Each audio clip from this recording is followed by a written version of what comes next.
Jésus, Jésus, Jésus, Jésus, you deserve the glory. Yahweh tikato pamolo posa nzambe. May you be lifted on high. Alléluia. Alléluia. Tolingi toloba, totea toloba liloba na nzambe. It is our time of hearing the word of God. Nous voulons parler de la part du Seigneur. We're speaking on behalf of the Tolingi Lord. toloba oyo nkolo atie na We mitema na want to biso. speak what the Lord has placed in our heart, on our hearts. Alléluia. Amen. Bien-aimé lokola toyebi malamu. My beloved, as we all know, Ete thème na biso ya année ezali ko parler sur l'obéissance. that this year we are speaking on obedience. Botosi. We are speaking on Nzambe obedience. azwaka plaisir na mutu oyo azotosa. God is pleased with one who is obeying Him. Nzambe asepelaka na mutu oyo azo respecte ba principe na God ye. rejoices in the one who respects His principles. Nzambe asepelaka na mutu oyo azosala makambo lolenge Nzambe azosenga. God is pleased with one who is doing things the way God is asking. Et dimanche passé tolobaki ete tosundoli Nzambe. Last Sunday we said that we had turned our backs on God. Mokili epesi Nzambe The mukongo. world has turned their backs on God A cause ya ba plaisir ya monde. because of the pleasures of this A world, cause ya ba intérêt personnel. because of our personal interests. Mokili esundoli Nzambe. This world has abandoned God. Lelo pe tokoloba eloko moko oyo kosunga biso And makasi. today we're going to speak on something that's going to help us once again. Oyo thème nango tozoloba The title of today's les message choses qui détruisent les ministères. Biloko oyo ebomaka musala Nzambe. are things that kill ministry. Tokotanga na mukanda ya Ephésiens chapitre 4 We are going to be, we're going to be in the book of Ephesians chapter 4, na verset 11 na 12. verse 12 and 11 and 12. Bible zoloba. The Bible declares, Et il a donné les uns comme apôtres, les autres comme prophètes, les autres comme évangélistes, les autres comme pasteurs et docteurs, pour le perfectionnement des saints en vue de l'œuvre du ministère. En vue de l'œuvre du ministère et de l'édification du corps de Christ. Matangel bisongo en anglais. Ephesians 4, verse 11 to 12. So Christ gave the apostles, the prophets, the evangelists, the pastors, and teachers to equip his people for work of service, so that the body of Christ may be built up. Et nalingi totanga lisusu na mukanda ya Apocalypse chapitre 1er. I want us to now turn to the book of Revelation verse 1. Dans le chapitre 1. Revelation chapter 1, Verset 5 na 6. verse 5 and 6. Bible zoloba. Et de la part de Jésus-Christ, les témoins fidèles, les premiers-nés des morts et les princes de rois de la terre, à celui qui nous aime, qui nous a délivrés de nos péchés par son sang, et qui a fait de nous un royaume de sacrificateurs pour Dieu son Père. À lui soit la gloire et la puissance au siècle des siècles. Amen. Amen. Revelation 1, verse 5 to 6. And from Jesus Christ, who is the faithful witness, the firstborn from the dead, and the ruler of the kings of the earth, to him who loves us and has freed us from our sins by his blood, and has made us to be a kingdom and priests, to serve his God and Father. To him be glory and power forever and ever. Amen. Soki tulobi tutanga tozonga na mukanda ya Ephésiens chapitre 4 na verset 11 na 12. If we go back to the book of Ephesians chapter 4 verse 11 and 12. Tozomona ndenge ntoma Paul azoloba na bamosusu nkolo asali bango ba prophètes, ba docteurs, ba ministre nyonso ndenge batangeli biso wana. See here Apostle Paul is listing out the ministries that God has given to the church as apostles, prophets, evangelists, pastors, and teachers. Tokoki kodéfinir ministère to musala Nzambe kolandisa Ephésiens chapitre 4. We can define ministry according to Ephesians chapter 4. Eza musala oyo mo Kristo azosala. It is the work that Christ is doing. Oyo ezali appel moko particulier. which is a particular call. Oyo Nzambe ayebi na kopesa na ye pona ecclesia to pona musala songolo ya A Nzambe. particular call that God has given for his work, for the body of Christ. Yango tozomona ete That's why we see mutu lokola Jérémie. someone like Jeremiah. Nzambe azoyebisa ye God spoke to Jeremiah. yambo ete nasala yo He said, before I formed you, nga nayebaki yo. I knew you. Yambo ete obima na mokili Before you came into this earth, nga naponaki yo. I appointed you. Mpe nga natiaki yo mosakoli ya bikolo. And I have set you apart as a leader. Tozomona ete wana ezalaki un appel You particulier. see that this was a very particular call. Parce que na ntango ya Jérémie batu mpe bazalaki ebele. Because in the time of Jeremiah, there was many people. Batu ya age ne mpe bazalaki There was ebele. many people of his age. Oyo mpe ntango mosusu babandaki kobanga Nzambe lokola Maybe ye. even those who were fearing the Lord. Mais Like Jérémie you. azalaki na appel particulier. Musala moko oyo esengelaki asala oyo ezalaki bien déterminé par Nzambe. Jeremiah had a specific call in his life that was determined by God. Ntango mosusu okoloba ete And maybe you will say, kuna batangi na bango baprophète bapasteur baévangéliste nga kutu naza kuna te na makambo na bango. maybe you're thinking, oh, they listed evangelists, pastors, prophets, and that doesn't apply to me. Mais oyo ntango tozozonga na mokanda Apocalypse chapitre 1 na verset 5 na 6 But whenever we look to the book of Revelation 1, verse 5 and 6, et na spécialement na verset 6 especially in verse 6, Bible ezoloba the ete Bible declares asali na biso nyonso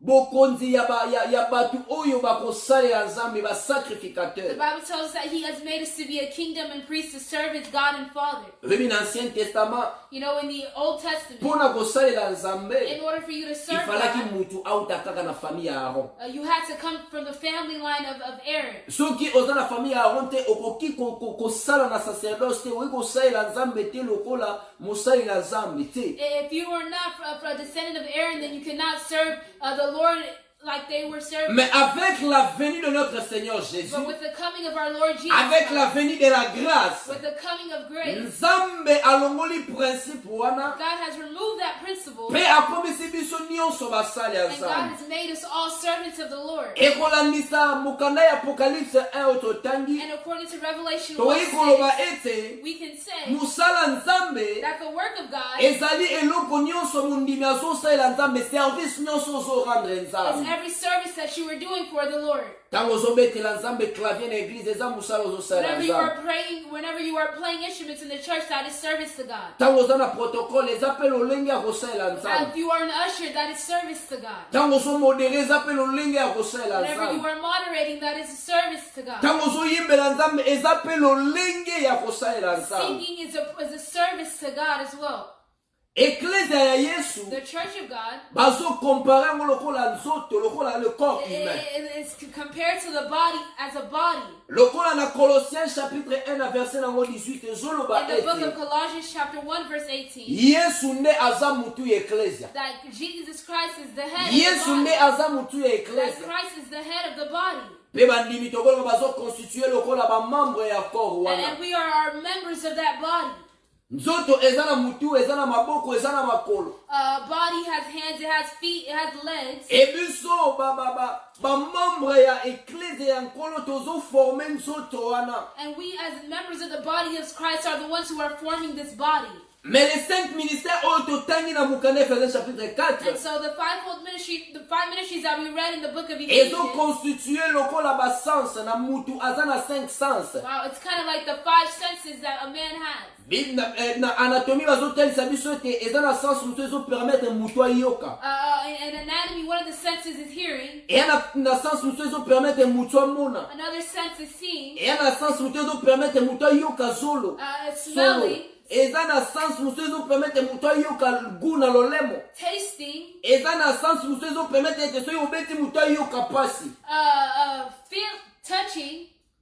Yango wana nde 5 ministères ezali lokola na corps ya Christ. And that is what the 5 ministries represents in the body of Christ. Parce que Ce qui va sens wana na mutu ezosala sous te, c'est-à-dire qu'il y a un problème na vie ya mutu. And so whenever your five senses are not working, that means that there is a problem in the body. Soki mutu ayokaka te, c'est un problème. If someone doesn't hear, it's a defect. Soki mutu ayokaka solo te, eza If problème. someone doesn't smell, that's a Soki defect. mutu amonaka te, c'est un problème. If someone doesn't hear, it's a Et les problem. 5 ministères eza wana pona perfectionnement ya ecclesia ya nkolo. And so the five ministries are there to edify the body of Christ. Yango wana esengeli bato wana nyonso batangi bazala na ecclesia pona ete ecclesia na nkolo etambola malamu. And so these ministries must be within the church so that the church can walk great. Les 5 ministères The five ministries etambolaka na compétition do te, not walk in competition. etambolaka na concurrence te. Do not walk in competition. Opunga naza prophète na leki ye aza Oh, pasteur. because I'm a prophet, I am more important than Onga the po naza pastor. pasteur na leki ye po aza docteur. Oh, because I'm a pastor, I'm greater than the Bien aimé, doctor. soki ozotela composition ya nzoto ya My mutu, beloved, if you look at the composition of the okoyoka body, jamais liso déclaré ponga naza likolo te na parti ya nzoto you will te. never see that the eye says, because I'm not the leg, I'm not Okoyoka part of the body. jamais litoyi déclaré lobi ete nga lokola naza pembeni ya zolo te na tomboki na longwe na nzoto. And you will not hear the ear say, because I'm not close to the nose, I'm no longer part of the Mais le body. ministère marche dans la complémentarité. But we're here in ministry to complement each other. Tozotambola na We kosungana. are here to help each other. Tozotambola na We are kosungana. here to complete each other. Parce que Because soki tamuso omoni ete mutu abetili bakoyoki pasi na if you likolo, see that if somebody's leg is hurt, automatiquement pasi tamuso emati na motema. automatically that pain goes within their heart, Misu mutu abeti nde libaku wana te, me mai ebimi na misu. and water begins to come out of their La eyes. complémentarité. We must complement. Eza te soki ndeko oyo asali makambo esepelisi yo te to asumuki yo ole osunga ndeko te ya ndeko yo za mutu ya liboso banda kopanza sango mabe. And it's not whenever your brother falls, it's not for you to start condemning them or for you to start throwing No, stones esengeli at them. tosimbana na maboko, But we must join esengeli together. tosungana. We must help each other, Yokoya tolobaki ete as we said.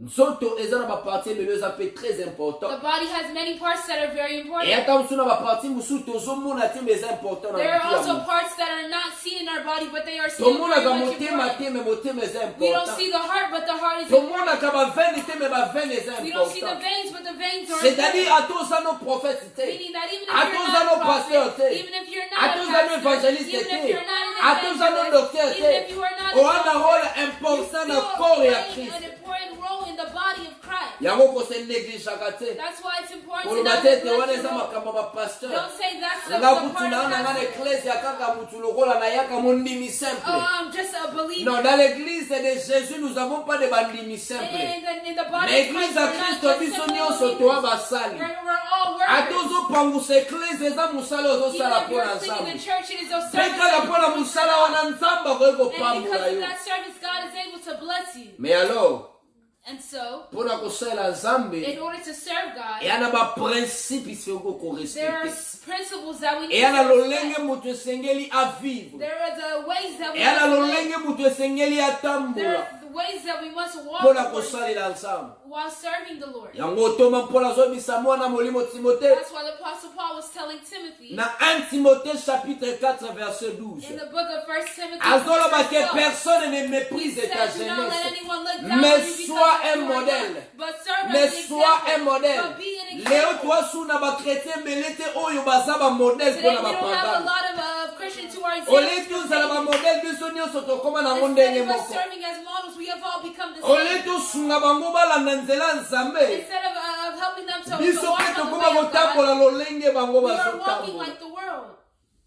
Oh biso tobengami mpo tocontinue œuvre à We Jésus. are called To continue musala nzambe. continue the To work of continue Christ. musala oyo Yesu abandaki na mokili. continue the work that Christ began. Yesu asali mosala na ye. Christ began Amati his work, atikeli bantoma. and he ascended. Bantoma He left basali the mosala apostles. nzambe. The apostles did the Ezo work of ki God, t'appelle lelo ekomepa na biso. and the work is continuing. Bien in aimé us. mon Kristo nyonso abengami mpona kocontinue mosala My Yesu beloved, we asala. as believers are called to continue the work that Christ has started. Tobengami mpo tokoba kosala mosala ya We nkolo na are called mokili oyo. to fulfill the work of Christ on this world.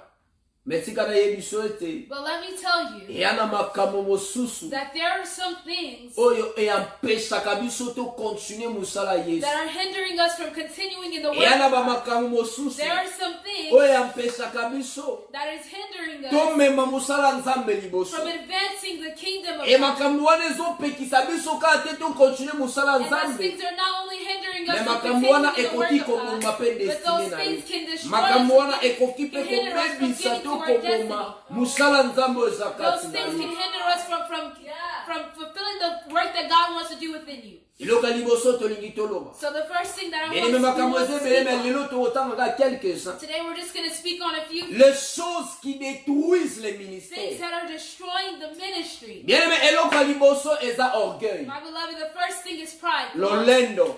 Pride. Lolendo. Pride. Bien-aimé, okotanga na Ézéchiel chapitre 28 verset 12 na 19. If we turn to the book of Ezekiel, Chapitre 28. verse 28, Chapter 28 verset 12 to 19. verse 12 to 19. Tokoki pe kotanga na Ésaïe chapitre 14 verset 12 à We 15. can read in the book of Isaiah, Bien-aimé, chapter topesi 14, ba verse version wana potanga na ndako. 12 and 15. You can read it at your Awa tokoloba kaka. Here we're just going to say, Bien-aimé, my beloved, tango ozotanga mokanda whenever Ezekiel, you're reading in the book of okomona ete Ezekiel, bazoloba na ntina na you Satan. will see that they are speaking on the Satan. And, Oyebi lelo you know, today, mokili tomesana kosala représentation ya Satan na maseke na mokila. where we're so used to representing the Mais- things of darkness Maseke na tel. with horns and tails. Mais o tango ozotanga Bible, But whenever you read the tango Bible, baosala description nanu ya Satan avant babwaka ye, and they are describing him before he was okomona thrown, ete azali ekelamu oyo Nzambe asali na bamabanga ya talo. you will see how God had created him. Aza mutu oyo abandaki pe kozwa honneur. He was someone who was honored. Azaki ata na mwa grade na lola. He had a place in heaven. Mais un jour, But one day, Satan abandi kokanisa na motema na ye. Satan began to think within his heart. Alobi ete ngai esengeli nakoma lokola He Nzambe. said, I must become like Christ. Ntango atali lolenge aza, And whenever he looked at his formation, ntango atali ka ba honneur azali kozwa, and he looked at the honor he was receiving, lolendo ebandi na pride motema. began to rise within Abandi his heart. kokanisa zwa esika He Nzambe. wanted to take the place of God. Abandi kokanisa ndenge nini akobeta coup d'etat na lola. He began to think of plan against God in heaven. Eya na batu lelo, And so there are people eya today, na basali ya Nzambe there are lelo. servants of God today, Oyo ka parce que ana mwa mbongo ebele who lolendo. because of their finances, they become prideful. Ka parce que azwaka ba invitation ebele ekomisi lolendo. Because of their engagements to speak, they become prideful. Kaka parce que aza na mwa église ya mwa 350 personnes lolendo. Because they lead a church with 350 plus members, they are prideful. Po avoyagaka mingi lolendo. Because if they travel, they are prideful. Onga na teyaka bien. Oh, because I preach better than everyone. Nga na yembaka bien. Because I sing better than Eklezia everyone. na nga kutu soki na yembi te batu bakoadore te. Because without me, the church worship won't go Oyo on. eklezia na nga soki na pio ofrandi te eklezia ekwei. Because if I don't give my offering finances, Onga we kuti get na it. teyaka danger. Because I preach Ndenge kuti vengeance. awa ndenge oteya soki ezalaki nga. Because Na nga na te yango boye. I would have preached Bien better aimé than Lolendo. so-and-so person. My beloved, Lolendo. pride. Lolendo ebomaka Pride. musala Pride Nzambe. kills the work of God. Lolendo ebomaka musala Pride kills Nzambe. the work of God. Kaka parce que oza na mwa bato ebele balandako na ba réseaux sociaux. Because you have a lot of followers on social Oza na ba media. view ebele na ba Because réseaux you have a lot sociaux. of views on Yo social omona media. mutu aleki yo aza You te. think that there's no one Omona who's kaka better. yo nde You danger. think that you are Omona the best. kaka yo nde You fin. think that you are number one. Non, l'orgueil détruit les No, ministères. pride kills ministry. Lolendo ebomaka musala Nzambe. Pride kills ministry. Come on. Ntango Satan bandi koraisonne makambo wana. Whenever Satan begins to think these thoughts, Ye mutu azalaki na place ya malamu. one who was in a good place, Esika masumu ezalaki where te. their sin is not Esika makambo present, malamu ezalaki. where goodness is present. Mais à cause ya lolendo, Because of ntango his atalika pride, oyo aza, whenever he looked at who he bien aimé was, lisumu ekoti na motema na sin ye. began to rise within his heart. Bien aimé lolongola lolendo na vie na My ye. beloved, remove pride from your life. La Bible dit The Bible que declares Dieu résiste aux that orgueils. God resists the pride. Nzambe atelemelaka bato ya God lolendo. resists the pride. Nzambe alingaka bato bamikitisi epa na ye. And he loves the humble. Mutu oyo aza na lolendo, But one who is pride amona kaka ye aleki bato just nyonso sees himself as better than everyone. nga nalata koleka bato nyonso l'église Oh, I dress better than everyone in the church. nga nasalaka mbongo ebele koleka bato Oh, I nyonso give better than everyone in the church. amonaka bato nyonso pamba I sees everyone amonaka as bato the nyonso spirit. na se Sees everyone as ye the nde kaka leader. likolo I'm the one who's on ye nde top. kaka leki You see soki yourself eza na as moto above akoyemba everyone bien else. eza kaka If ye there's anyone who can soki sing, ezaka na moto akoteya bien There's eza anyone kaka who ye can preach, it's soki me. ezaka na moto akomodere bien eza kaka there's ye anyone who can moderate, nyonso it's me. malamu ezala kaka ye Everything that's good, I'm just the best.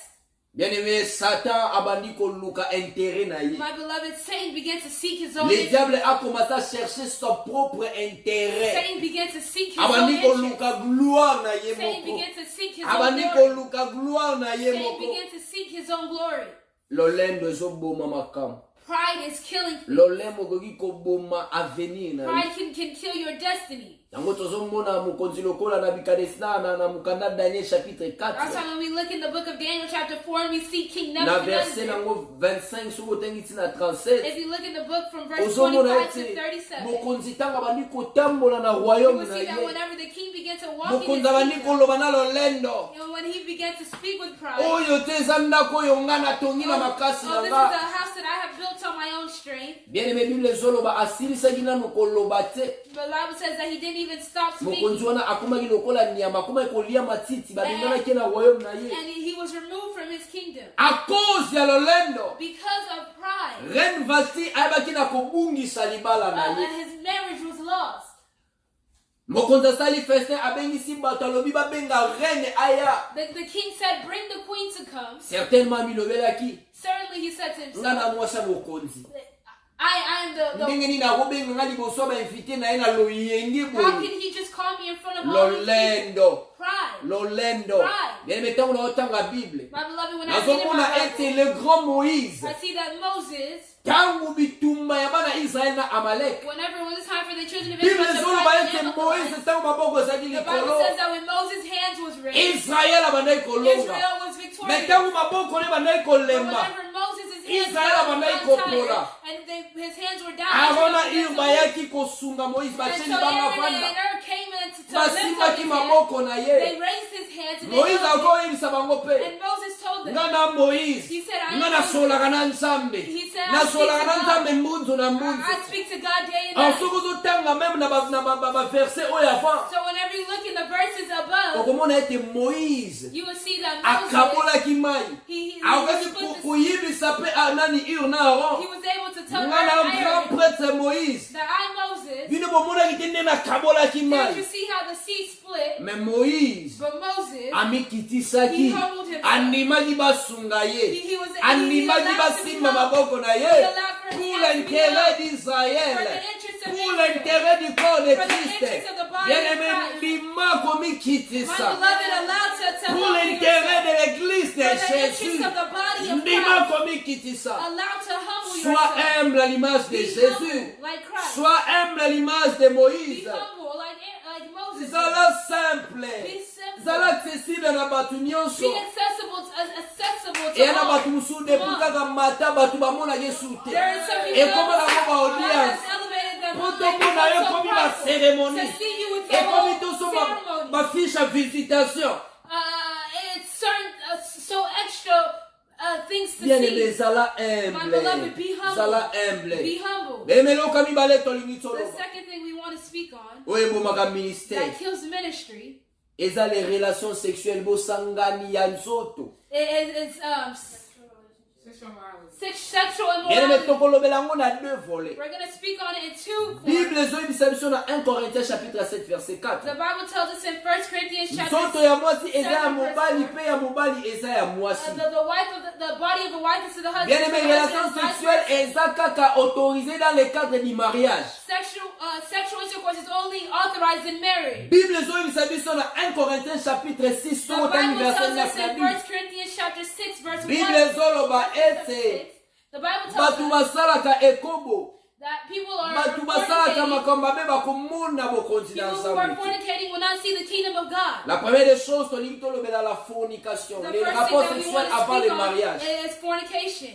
Sexual intercourse before marriage. bien aimé les relations sexuelles avant le mariage est un péché Fornication is a sin. Olinga te. Whether you like it or not. Oyoka te. Whether you like it or not. Tozoyebiso makambo eza Bible. We are speaking to you what is biblical. Mutu oyo azosunga yo te koyebiso makambo nzambe ndenge fo bayebisa yo. If someone is not speaking the truth of C'est the une gospel, manière ya kocontribuer na mabe na yo. it is a form of Bible ezoyebisa to biso your ete. sin. The Bible Ne tells us, savez-vous pas que votre corps est le temple du don't you Saint-Esprit? know that your body is a temple of the Spirit of Bele God? nzoto na yo ezali pièce ya komeka biloko te Don't you know non. that your body is not a piece to be trying things Oyebi out? na ntango ya kala. You know, in the old time, Ezalaki makambo ya soni. it was a shame. Yango ozomona par exemple Joseph ntango ayoki kaka Marie akomi na That's zemi. how when Joseph heard that Mary was pregnant, Bible elobi ete alingi aluka ye en coulisse makabwa na secrètement. the Bible says that he wanted to separate from her Pourquoi? Parce que ezalaki eloko ya soni. because it was a shameful thing. Mais lelo koma eloko ya honneur. But today it has become a Mokili thing of honor. ebalusi The makambo. road has reversed. Tozi Bible tobalusi yango We sina have mabe. took, Makambo eza things normal of te God, tolobi and we have ekomi took- normal. we have things that are Bango abnormal, baza we bato have ya made it normal. kala. This is things Biso of the toza old bato ya time. 21e We siècle. are the Est-ce que 21st Joseph century. amona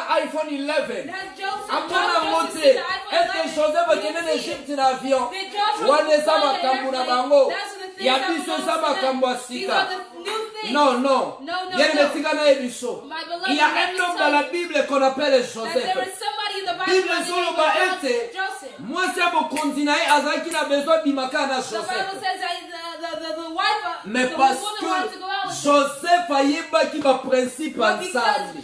Joseph understood the principles Mais of God, Joseph a eu l'occasion, l'opportunité ya kosala ekobo maboyi. he had an opportunity to fornicate, but he did not do it. Bien-aimé, ne détruis pas ton ministère à cause du plaisir. My beloved, do not destroy your Koboma ministry musala nzambe te likola makambo ezanga your ntina. ministry because of pleasure. Koboma musala nzambe te likola baplaisir Do sexuel. not destroy the ministry because Eya of lisumu. sexual pleasure. Elisumu It is nyonso sin. ememaka na kufa. Sin leads to death. Lisumu nyonso ememaka na lifelo. Sin leads to sin, to hell.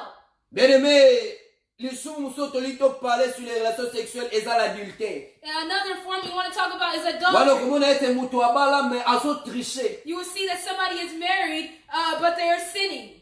Okomona mwasi abala mais abimaka na bamibali misu libanda. You will see that a woman is married and they're Oya cheating. bosali na nzambe oza na mwasi oza na bana mais okontinue kaka bavie ya You libanda. are a servant of God, but you're still doing things outside of your marriage. Non, bien-aimé. No. Soko bali tikala na mwasi na tobala na pour le meilleur et pour le pire jusqu'à la fin. Et donc elonge kabula biso ezaka aliwa. The only thing that should separate us in marriage is death. Tu ne peux pas servir Dieu au même moment que tu es marié, au même moment où tu as ma chérie libanda. You cannot serve the Lord at the same time you're having different women Mais outside. lelo tozomona mokili makambo ebaluki. But today we see the world has reversed things. Omona bayebi baza mosala nzambe.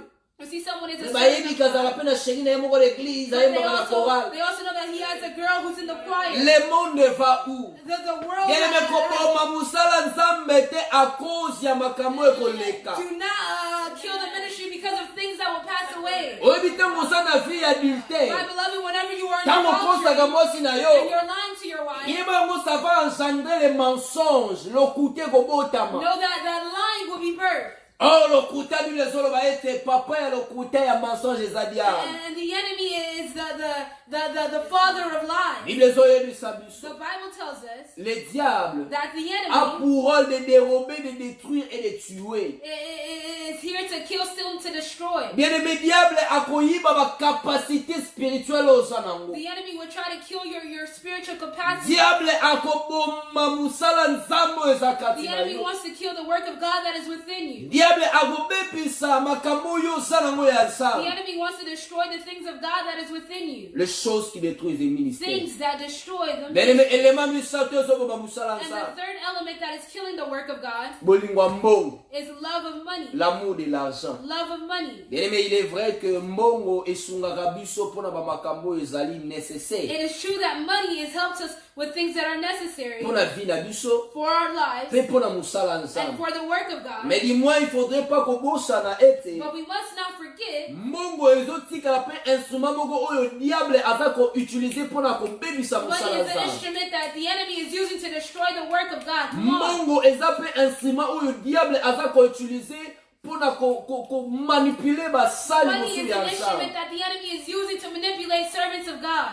mbongo Money eza un élément is an element oyo ezosala mpe ezomema mosala na nzambe eya boko na bambruyema mbongo soki tomaîtrise yango te. that if we're not able if we're not managing money, that is leading us down the wrong road. Mbongo eza mosali malamu, Money is a good asset, mais eza maître mabe. but it's a bad teacher. Soko okomi possédé na posa ya mbongo, If you become possessed with the love of money, okokufa un jour. one day you will die Likolo ya bolingo ya mbongo because of the love of money. eya na bato mosusu bakoma kocréer baprincipe biblique na bango People are creating their own biblical principles à cause de l'amour de l'argent. because of the love of eya na money. bato bakoma kopesa bato baprophétie ya lokuta There are people who are giving false à prophecies cause ya bolingo ya mbongo. because of the love of money. eya na bato bakoma na bato moko boye spécial They think people have they become special. oyo mpo tabita apesaka mbongo mingi. Oh, because I give the most nga money. fona talaka kaka tabita I must just look il up faut to this napesa ke ka person. I respect. must just So respect balingi this losambo person. nasambelela If she ye wants prayer, I should okomi na bapréférence You have lokola preference. shekina apesaka Because te Shekinah does na not give kosambelela ye prayer. te I'm not going to pray for lokola her. rebeka Because apesaka te Rebecca is not nani there. ata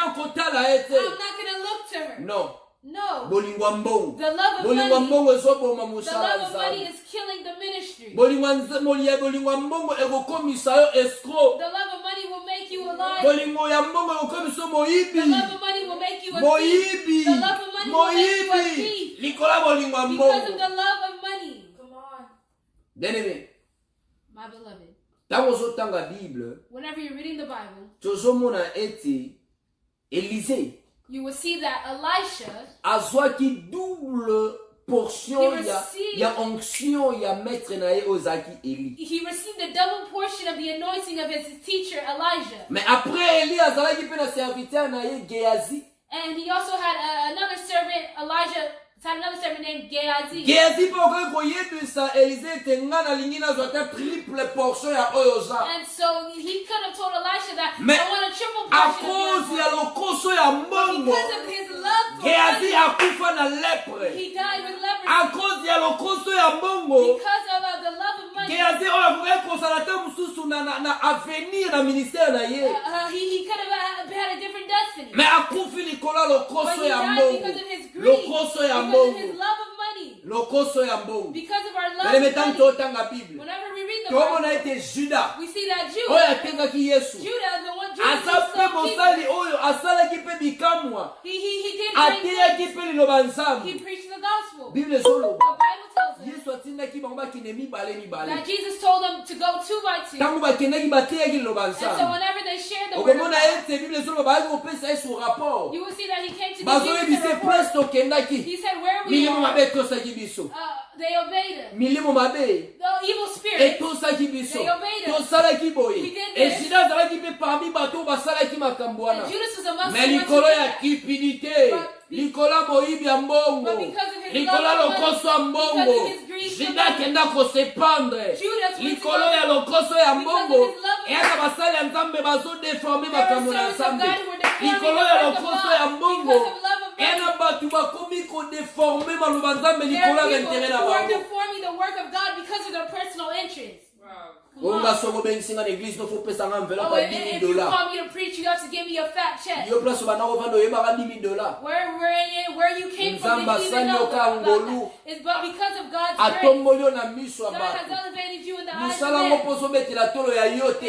And you're acting eza like nango mpe ya it's nzambe ye yours, moko. and you're acting like it's your me own lokola doing. ka nzambe apesi yo mosala ngo But okumi because lolendo God has given lokola you ka okoma possession, kosomba basapato okoma omona bato nyonso because you pamba. have nice clothes and shoes, you start seeing everyone else as worthless. L'amour de l'argent, The love of money, bolingo ya mbongo ekobomisa the yo. love of money will kill. bien aimé, il est temps My beloved, it is a time mpo na biso. for us. bien aimé, makambo na oloba ezaka mpo na yo What ozolanda I'm te saying ata is mpo na not nga just for you watching, but it's for all eya of mpe us. mpo na biso. It's for all of us. mbongo eyeba na kosekreste église te ekanga église te. Money should not shut the church down. mbongo ekoki kokanga église en otage Money te. cannot cage the church. mbongo ekoki kokanga liloba nzambe en otage Money te. cannot cage the gospel. oyo topesa bino mbongo boteya su liloba nzambe te tokoteya. Because of money, you're not going to preach the word of God. We're going to preach. non, mbongo ekoki kokanga bato en otage te toloba makambo eza ya solo. non, nous parlerons la Money cannot Bible. stop us from speaking the truth. Nous dirons ce que la Bible dit. We must do what the Bible Bible says. ezoyebisa biso nini? What does the Yango nde Bible tell us? tokoloba. If that's what we're going to speak on, Bolingo ya mbongo. the love of money. Elema mosusu tolingi toloba. And the next element Oyo ebomaka mosala Nzambe kati na biso. that kills the ministry within us Eza la vie ya manque de prière. is the lack of a prayer life. Right. Tangu yo ozozanga intimité na Nzambe Whenever comme you are compliqué. lacking intimacy with God, Il n'y a pas de communication sans communion. Yokoki kosolola na mutu te soki bozalaka na ye te there's bosolaka no nini. communication without communion. Faudrait qu'il y ait la communication, il faudrait qu'il y ait la communion In avec la order for personne. them to be communication, we must be in communion. Or la prière, Lack of a prayer. lo sambo esalaka ete tango tozosambela tozoluka nde bomoto ya Nzambe. Prayer is where you get to know who God is. Toyaka na lo sambo mpona koluka intimité avec le We Seigneur. come to prayer to be intimate with God. Toyaka na lo sambo mpo toluka ainsi de But we are l'Éternel. here to be with God. Toyaka na présence ya Nzambe mpo toyoka We are Nzambe. come to the presence of God to hear from God. Bien aimé, tant que toota la Bible, My beloved, whenever we read the Bible, mokonzi na biso Yesu we see Jesus Christ. azalaki na habitude to momesano He had a habit ya kobondela. of praying. Ya kobondela. Of praying. Yango tozomona ete ministère ya Yesu ezalaki toujours kokende liboso ezalaki na succès. Pourquoi? Parce que abandaki nanu koluka Nzambe. That's why Jesus' ministry was so successful, because he would seek the Etango Lord. azobima na moi, And so whenever he would go out in the day, esengelaki kaka makambo esalama de manière positive parce que autaki déjà kosola na things lola. happened in a positive manner because he came from speaking to heaven. Eya na bato lelo balingaka susu koluka volonté ya There are Nzambe. people today who no longer are seeking the will Eya na of bato God. mosusu bakoma banzambe na baministère There na are bango people who have bango. became their own God. Bakasuna posa koyoka They no Nzambe te. longer want to hear from God. Basambela trop. They prayed to Agena trop. They said, I Sikoya prayed suta ya koshene te and pona I ye. no longer have time to Akasuna fast for posa God. koluka I no intimité longer te. have time to seek intimacy with God. Amesana les gens ensemble. They think they've gotten used to God. Akoma master ya Nzambe. Oh, we're cool. We're homies. Ata lali na ya lamuki. Even if I sleep, if I wake Ayebika up, koloba ainsi l'Éternel. I don't need to speak to God, Parce que ayebika ye aza na Nzambe na ndenge na ye. because they know that they are their own God. Bien aimé luka Nzambe na lusambo. My beloved, we must seek the Lord. Zomusula bandai kotala TV. One day I was watching TV. Na bandai komona serviteur moko azosala musala Nzambe na sepela imakasi. I saw a servant of God serving the Lord. Et na Nzambe, est-ce qu'on va un jour dans ukoma na dimension And I said, God, will I get to this dimension one Et day? le Seigneur me faisait comprendre en disant que oyozomona c'est le fruit de la prière. And the Lord was teaching me that what you're seeing is the fruits of prayer. Lo sambo. Prayer. Bien aimé, prière ozosala. My beloved, the prayers that you are doing, Et kochayo en contact, en communication na lola. prayer will put you in contact with heaven. Lo sambo ozosala lelo. The prayer that you were doing Nde today, yango ekodéterminer ministère na yo. prayer will determine your ministry. Lo sambo ozosala lelo. Prayer that you were doing today Yango nde ezochayo en contact na lola. is what is putting you in contact with Ezochayo heaven. en contact na It is Yesu. what is contacting you with, putting you in contact Bien with aimé, nous Christ. devons être connectés à la My source. beloved, we must be connected to the À la source. source qui est We Jésus. must be connected Bien to aimé, the toi on a source. besoin de We sambo. need prayer. On a besoin de We must kosambela. be Pour le praying ministère na yo. for your On ministry. a besoin de kobondela. We must pray. Bien aimé, qu'on néglige la prière. My tu sais. beloved, do not neglect Prière prayer. est là le moyen où le salga est mutu akota en contact na Prayer lola. is what allows you to be in contact with heaven. Lo sambo Prayer et okopeso onction. will give you an Ya anointing kosalela nzambe malamu. to serve Lo the Lord sambo well. Prayer ekopesa yo ba révélation. will give you revelation. Lo sambo Prayer ekopesa yo oyo nzambe alingi mpona ntina na yo. will give you what God wants for you. Lo sambo, Prayer. lo sambo. Prayer. Bien-aimé, ne néglige pas la prière. My beloved, the church cannot neglect prayer. Bien-aimé, longola lolendo na vie na My yo. beloved, remove pride from your life. Bien-aimé, longola nyonso via fornication, nyonso ya adultère na vie na yo. Beloved, remove fornication, adultery from your life. Tamusozo milobela ngana kokoka te, non, avec le Saint-Esprit okoka. Maybe you're saying that I'm not going to be able to, but with the Holy Avec Spirit, l'aide du all is Saint-Esprit, possible. okoki With kosurmonter. the help of the Holy Spirit, all is possible. Joseph azalaki na 4 makolo te. Joseph did not have 4 legs. Joseph azalaki na 4 maboko te. He did not have 4 Joseph hands. azalaki mutu lokola yo nanga. Joseph was a man. Et puis Joseph azalaki pe jeune. Joseph was Akokai a koloba na zi occasion bo bapesi nga pena na sani. he said, I can take Mais the à occasion cause ya ba principe nzambi. and sin, but because of the principles of Bien-aimé, je God. pense même que celui Joseph animé kosala lisu mwana inga comme premier ministre na Égypte te. And maybe if he would have sinned, he would not become the prime minister in Egypt. Mais à cause ya ko se retenir ya ko ndima ba principe nzambe, But because of his acceptance of the principles of God, andima prison. he Oye allowed prison mema na gloire. what brought him to glory. Bien-aimé, kosala lokoso ya mbongo My te. beloved, do not have the love of Mbongo ekonza yo do not te. let the love of money Mbongo overtake ezala likolo na yo Don't te. allow money to Mais overtake mbongo esengeli ezala na se na but yo. let Yo nde money be esengeli under you. opesa ordre na mbongo. But you should be managing money. Do not let money manage you. Bien-aimé, kobosa na vie ya prière te. Do not forget the prayer life. Kobosa na vie ya prière te. Do not neglect your prayer life. Bien-aimé, makambo koloba eza ebele. There's a lot of things to Mais say. je pense que eza oyo nkolo alingaki tosola na This is tongo what the lelo. Lord wanted us to speak today.